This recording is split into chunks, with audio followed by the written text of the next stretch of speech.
What's up, summoners? King Blair here. Today, we're gonna have a serious discussion. A lot of people have been talking about it, and I just wanted to give my 2 cents on it. So it does have to do with the new Guild War exclusive, Mystic Summon exclusive for now, and also LED in the future. Unit, Baal, the Light, Baal, and Sezan. So I probably just butchered his name, but let me just show you guys. So he just recently got released along with whatchamacallit, like similar to Armentia, he also got released, and he also got released with Moonlight Rain. So a lot of people are saying, hey, there's a lot of power creep in the game right now, and it's hurting the game. And they're saying like this is not gonna have any longevity, that these two units are gonna break the meta, that it's gonna be trash, that it's all gonna be about wailing, and if you don't wail, you're not gonna win. Alright. So before we begin, first I'm gonna talk about the wailing problem, then we're gonna look at his specific skills. And then we're going to talk about, is he really that game breaking as people say, and why I'm not too worried. I'm actually not that worried. I will put times in the descriptions on where you can go to cut to some of the discussion topics and like more like, so you don't have to like, if you don't want to listen to certain things, or if you already know his skills and you don't want to see my opinions of them, you can just skip to the other parts. So first, the wailing problem, the whole Mystic Summon. So this is the second character in Mystic Summons that they have done that is pretty busted for PvP. So last week we had last month we had Moonlight Armentia, and she did change the game a lot because having 100% stun was unheard of. There was no unit that could AoE stun with that high of a consistency. And it just really changed the way that Arena worked and changed just the dynamic. But she just stunned an AoE stun, which was insane. Super strong debuff. I still think she's better than the Sage Baal. But then we get Sage Baal and Sezan, who again is just as strong, if not stronger, according to some people, because of the second skill that also by himself basically just sets up. So he doesn't need any setup. Like Moonlight Armentia, you have to have a stripper with her. He can do everything by himself. And people are worried because they're like, hey, all these event exclusive, I'm not going to get it. I'm not most likely not going to get it. And there's going to be the top people are going to be spending millions of dollars, and the game's going to be so unfun, and it's not going to be counterable, and I'm not going to be able to get it. And I have to agree and disagree. So one, yes, the game does have some power creep to it. But no, whales aren't the only ones that can win. I strongly don't believe that it's to that point. One, you'd have to whale really hard to get him, like guaranteed. And people will do that. They'll spend thousands of dollars to do it. Should you do it? No. You don't need him to do good. He just makes it a lot easier. Which, yes, it is pay to win, but it shouldn't discourage other players. Another thing that people don't realize about Smilegate is they actually do listen to the community a lot. They do something that's like questionable, but they usually listen and they try to like appease everyone. And they have been doing that pretty often. So when people are saying, oh, they keep putting these like basically exclusive units that are busted and it's making it impossible to compete, they listen to that, and I highly doubt the next one's going to be this strong. So I do really believe they're going to fix that problem, which it is kind of a problem that they're making such strong exclusive units, but you shouldn't feel like you can't win even though you have that. So what I mean by that is that he can be countered even though it's really, really hard and really specific. And it also is one thing that while he's strong now, yes, you could say this keeps being power creep, but no, there's old units that counter current OP units. And they also know that whenever there's a OP unit, they don't typically nerf, but they'll introduce units that directly counter that OP unit. Like, I don't know if you guys saw, but like with Baiken, Horado was becoming a problem, like Horado and Moonlight Armentia. So they introduced Balkin, who can actually counter Horado. People don't know as much of that yet, but it is there. The other thing is that before Horado like became a thing, and like before he became a thing, he's fixing another problem that existed in Arena, which was the will meta, because everyone was running will and you can't really cleave. So now with these two guys, now it's more of a resistance meta, and I really do believe in the future they're like the next thing they're probably gonna do is like make more units or like buff old units to match up with the current meta. And I really do believe that they try their best to balance their game in their own weird way. Like, yes, he's broken. Like, an example of this would be like Diani. When Diani was introduced, she was absolutely nuts. People were like, she's insane. You saw her in every single defense. She was overwhelming. You felt like you couldn't do anything when there was a Diani. And this was just when she came out. And for the next like month or so, yeah, it sucked. It was not fun. But people started coming up, like innovating with older units and finding ways to counter her. And people were like, hey, you can block her from benefiting. And then they're like, you can just survive through it. And then they started like making more tankier teams to counter it, or even fast teams, because they knew Diani had not the highest base speed in the world. And then Ruse got his specialty changed, so going fast was quicker. They introduced Kisei, who could just shred through that barrier. And who else did they introduced another unit, another wind unit that could tear through.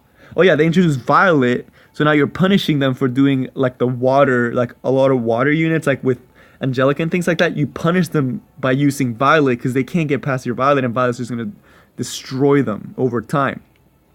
And then also Jurado. People were like, Diani and like Angelica are really annoying. Let me put my Jurado, and then now Jurado is like insane now, and people used to think he was a meme. So that's why I personally don't think it's is it something that they should keep doing? No, I absolutely don't think that they should keep introducing busted limited units to force a meta, because that's what they're doing, is they're forcing a meta. They're forcing that effect resistant meta and that like super high speed meta. So like you have to pick one of the two teams or you're gonna lose. But that, like, I don't think it's that big of an issue. Personally, if they fix it now, like if this is the last OP soup, like they're gonna introduce more strong units to very specific things. But this is like really overwhelming. Like this one skill is pretty freaking insane. Granted, it does not go up to 100%, but it's still pretty strong, the fact that he can AoE stun a team. But now let's talk about him overall. So 7 minutes, we're going to talk about now about him in specific. Is he broken as people say he is, or is he just a really strong unit and that he can actually be countered? So let's just go over his skills real quick for the people that may not know or like may not be super sure. So let's just preview the skills. So first skill is like, okay, it's sleep. It's a pretty high chance to sleep. It's pretty annoying because like you could lock down a target, and it would be kind of fun because I know that he can go well with Pearl Hosen, because Pearl Hosen can damage units without waking them up. So that'll be interesting. I wonder if that'll actually become a thing. Like that would be really cool if someone has him and does that. But this is not the busted skill. The third skill is also like it's pretty balanced, and it gives him like a lot of like a niche. It's kind of like cross skill, where he like recovers. Instead of getting a barrier, he recovers, but he also does damage based on his lost health. I don't know the damage ratios on this, but I'm assuming that you can build, there's the option to build him really tanky because he has the skill. So kind of like a crawl and just tank and then completely obliterate them, like more of like a support unit. And then this is the one that people are like, why they really want him and why they think he's beyond broken. So he attacks all enemies with 100% chance. So yes, it does go up to 100% to dispel 2 debuffs. So basically, if he goes first, which he will dispel all your buffs and then put your whole team to sleep. And then if this skill is available, increase the caster combat radius with 15. Like that last part didn't need to be here, and it'd still be a good skill. That removing debuffs, if it wasn't here, he would not be as strong. It's the fact that he doesn't need setup that makes him super duper strong and super scary, because Moonlight Armentia needs a lot of setup. He doesn't. You can run him and any 3 other units that you want, because he doesn't need a stripper with him or someone to increase the attack bar for him, because his base speed, like where I really think they messed up is with the fact that he's a mage, but he has like 115 base speed. Like that's stupid. I actually do think he's the fastest mage out there, and I think that's not okay.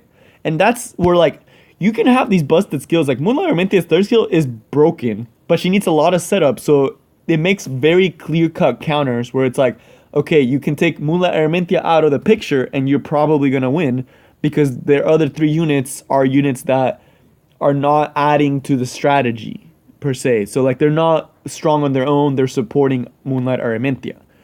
Versus he is by himself, super fast, so he doesn't need an attack bar booster, can strip everyone, so he doesn't need a stripper, and can CC everyone. So he's a unit that does everything. So strong. Like he's stupid strong. But is he uncounterable? So no, there is still that one saving grace that makes him not be stupid, like absolutely game breaking. Which Smilegate, I'm glad that they put, because I know that they're trying what they're trying to do with the Mystic Summons. One, they're trying to get money. Yes, like the game needs money. That's how the game survives. So he needs money. They need money, so they're not gonna like just do that. So that's why they're trying to make him busted, but not busted to a point where it's just like unbearable. So that's what we're gonna talk about now. So is he like game changing? Yes, if you get him, Arena is gonna be a joke. Like it's gonna be considerably easier. But we're not here for people that wail a lot, because I personally, like, I'm a budget player. I think I only spend like $50 max a month in this game, if even. Like sometimes I don't even spend at all that month. So it's like I still think I can compete even though he's in the meta.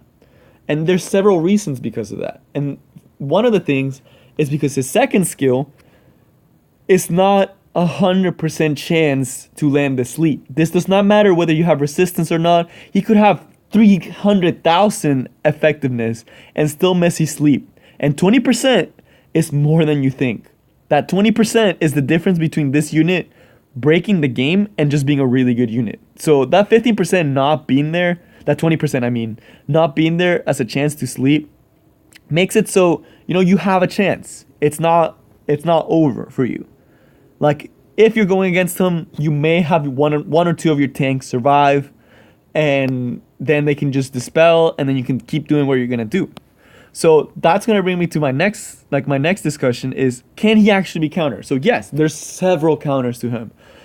I honestly think he's good by himself. He's super strong, but I still think Moonlight Aramintia was better, because Moonlight Aramintia stuns is 100% chance stun, so she has consistency and effectiveness.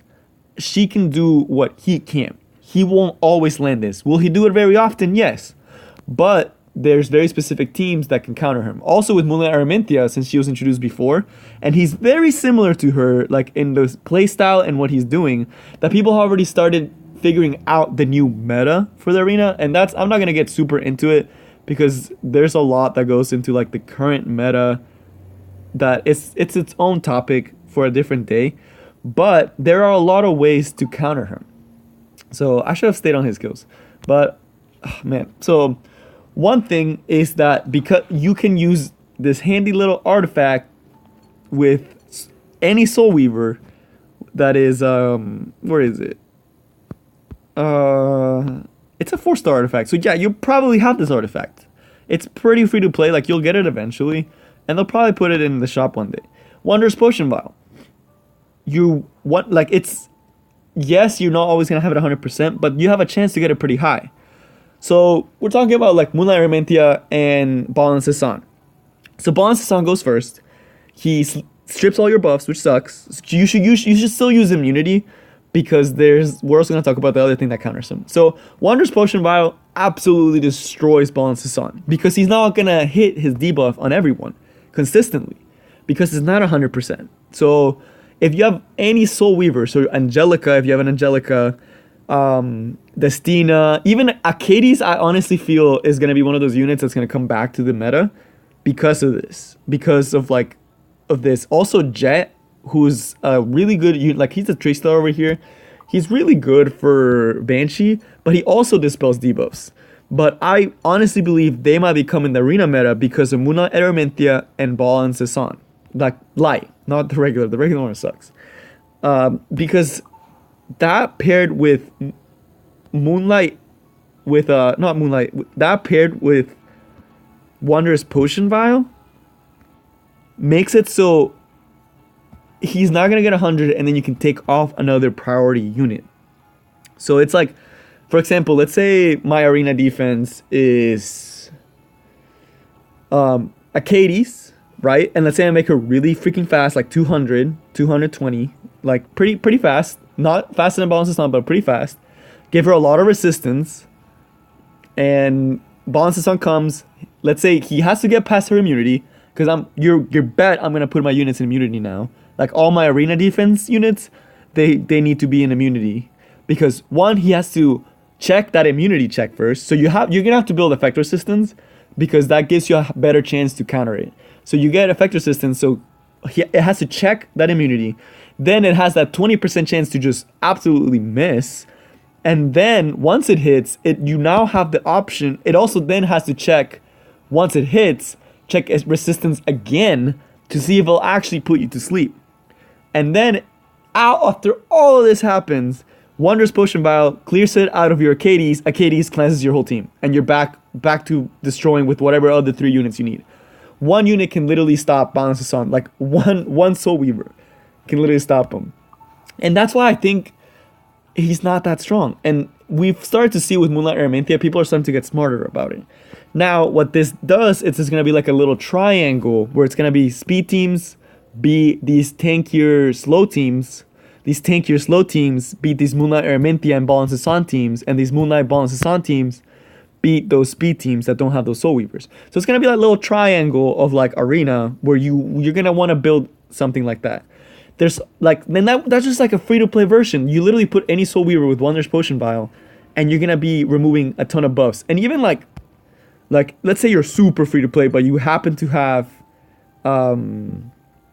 that Wondrous Potion Vial, you're going to come over here, and you're going to look at his skills, and you might already be building him, because he's super busted for Banshee for what he does. And look at here, every time he takes a turn, 100% chance to dispel 1 debuff inflicted on an ally. So now, this paired with Potionless Vial is super good. Other thing that's pretty good about him, so you guys can see him. So he awakens into speed, so he's not a slow Soul Weaver. It's actually decently easy to make him faster than your whole tank team.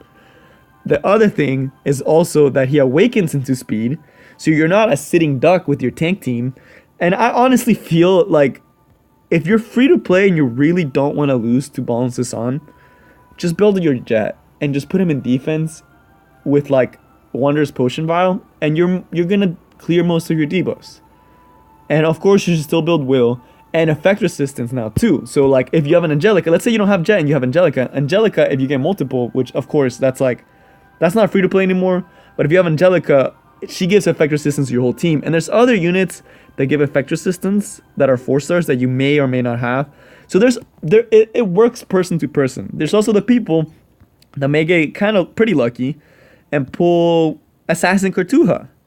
So Assassin Cartuja, honestly, I think he's the most broken unit in Arena. I don't think it's Moonlight Araminthia, and I don't think it's Baal and Sezan. I think it's Assassin Cartuja, because he actually doesn't have any counterplay. You can't put it around him. So he still exists. He adds that extra 15% chance for your opponent to miss.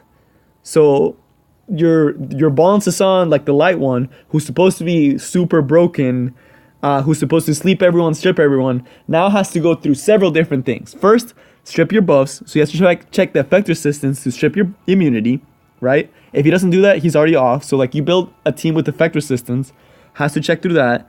He gets past your immunity. Now he has to actually hit his skill with that 20% chance to actually trigger. Then he actually has to hit his skills against Assassin Cartuja's 15% chance.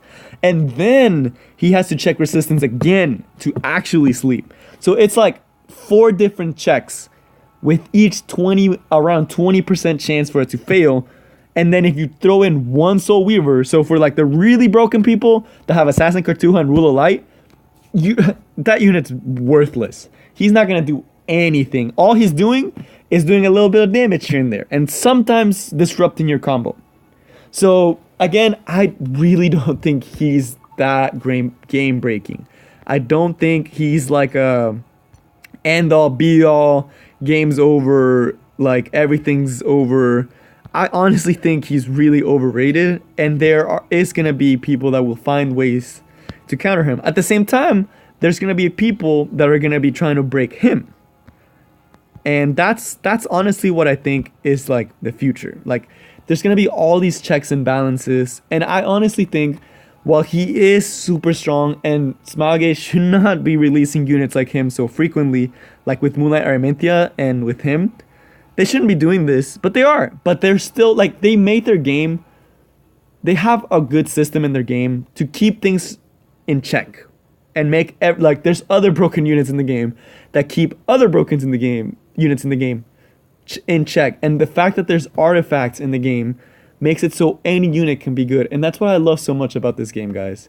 You can always build so many teams. No unit is really useless because you can, except Enna, because he's actually useless. But there's 90% of the units in this game have a use to them. You just have to have the big brains, the passion, and the idea building to make a great team. Are there going to be staples? Always. Any game's always going to have staples. But that doesn't mean that your favorite unit in this game is bad. And it doesn't mean you have to spend hundreds of dollars for one unit. And that's all I got for you guys. I hope y'all enjoyed. I know this was a long discussion. It just got me a little heated when people are saying, oh, the game's dying because unhealthy units are coming in the game. Guys, people are just overreacting. If you're on Reddit, it's just Reddit being Reddit. If you're not and you read his skills and you're worried, yes, you should be worried, but not to the point where you think you can't compete. Because I really do think anyone can compete in this game if you put in the time and put the big brains behind it. But that's all I got for you guys today. I hope y'all enjoyed, and I'll see y'all next time. Peace!